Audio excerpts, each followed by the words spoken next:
Okay, so I have been using the all-new Samsung Galaxy S21 long enough to be able to bring to you a full comprehensive review of this baby right here. Let's talk about it. As always, let's go ahead and start off with design, and as you can see here at first glance, I went for the phantom gray finish for this phone here. It's just so beautiful. It has this kind of a frosted carbon metallized look to it, and it looks really awesome. It does have an aluminum frame, although the back of it is made of polycarbonate or glasstic or whatever you want to call it.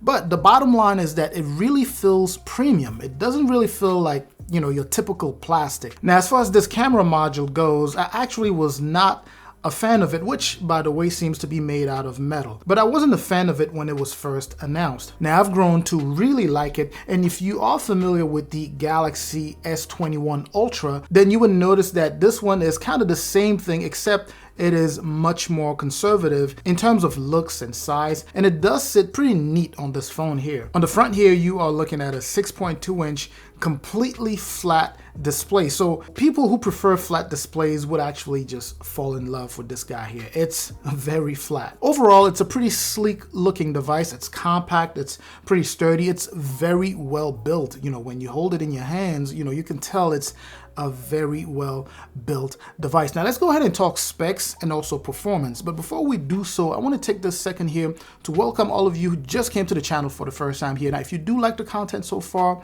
I appreciate that. Please do me a favor and hit both the like and the subscribe button there. That's one of the best ways to really support this channel. I truly appreciate that. Now let's go ahead and talk specs and performance. And with that said, I want to go ahead and start off with the display because it's been kind of downgraded. It's no longer, or should I say, it's not quite HD as the previous version of this same model phone. This one is a Full HD Plus AMOLED display with 2400 by 1080 for the resolution, and it's pretty pixel dense at 421 ppi. So picture quality is fantastic, you know, very sharp images, great color contrast, plus you have that 120 hertz adaptive refresh rate on this phone. It just makes everything flow so smoothly.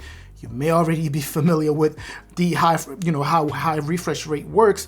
It works wonders on this phone. Now, here's the meat of it all, the chipset and performance. You're looking at a base storage of this particular model of 128 gigs, and that is coupled with 8 gigs of RAM. It is running the current absolute best chipset on Android, which is indeed the Qualcomm Snapdragon 888. And that's the 5G tag to the name, which suggests it does have that 5G technology integrated in. It's super fast. You know, things are just so freaking snappy, you know, going back and forth in between apps, you know, opening and closing apps is like instantaneous.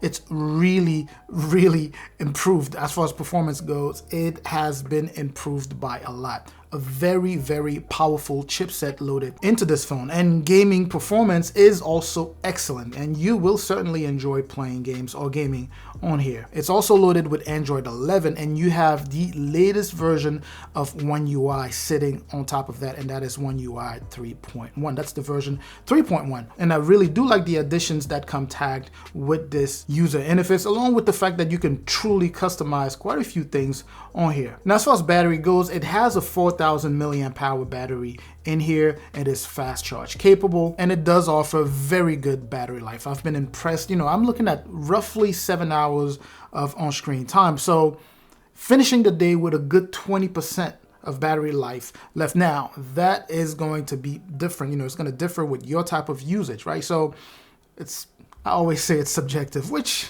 it is. So depending on how you use it, you may see more, you may see less, but either way, it's a very impressive battery, especially when you take into account the fact that you have that 120 hertz refresh rate. But the good thing is it's adaptive, right? So the chipset, you know, the computer in this phone is able to determine when to use it and when not to use it, and it does that very efficiently. Now, the camera here can shoot up to 8K, and you are looking at a 12 megapixel wide, 12 megapixel ultra wide, and a 64 megapixel telephoto camera. The main camera does a fantastic job, you know, taking pictures. Portrait mode is, you know, the infamous, I want to call that the infamous Portrait mode is amazing here. Great level of details. So post-processing is still kind of on overdrive, doing some great stuff here.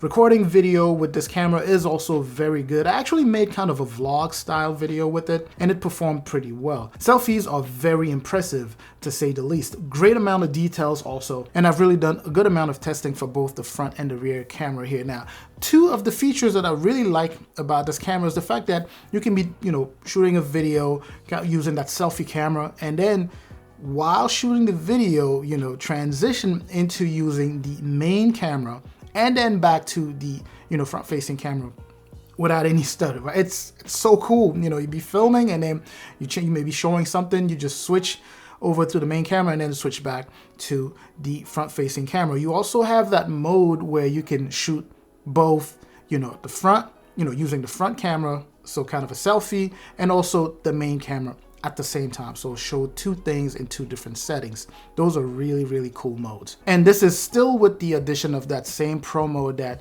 you have here. It's an overall very good camera. Now, there are a few things that I quickly want to highlight since we're not going to go too deep into details with them, but they're definitely worth mentioning. Starting with IP rating, it is IP rated 6.8.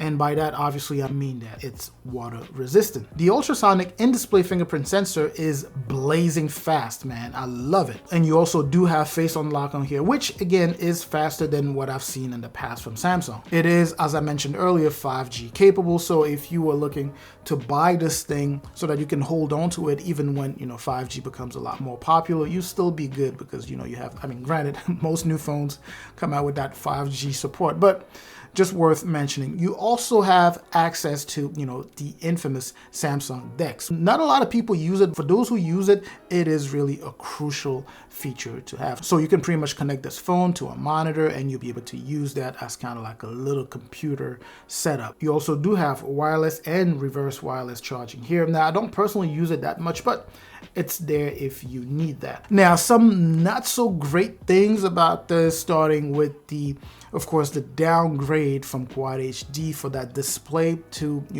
Full HD Plus.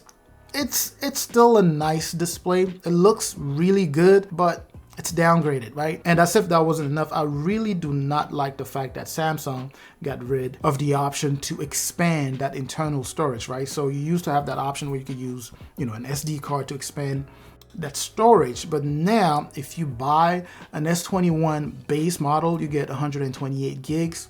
That's pretty much all you get. You can't expand that storage anymore. Not only that, you don't get a charger in the box anymore. So thank you, Apple. So obviously, Samsung is trying to follow the footsteps of some of the companies. So now when you buy this phone, if you don't have the charger for it, you have to go buy that separately also. And that seems to be the trend at this point because you also have other manufacturers trying to do the same thing. Overall, here's my take. Now, I'm happy that Samsung brought down the price, on this phone. Now, it's still a premium price. It's a premium phone, right? So you can't really, deny that. But I don't like some of the compromises that they made, notably some of the ones that I just mentioned, anywhere from removing the charger to, the downgrade of the screen. Because if you think about it, some people are going to say, well, they brought it down because people who used to use 120 hertz refresh rate, you had to bring it down to just Full HD or Full HD Plus in order to use the 120 hertz refresh rate. But here's the kicker though.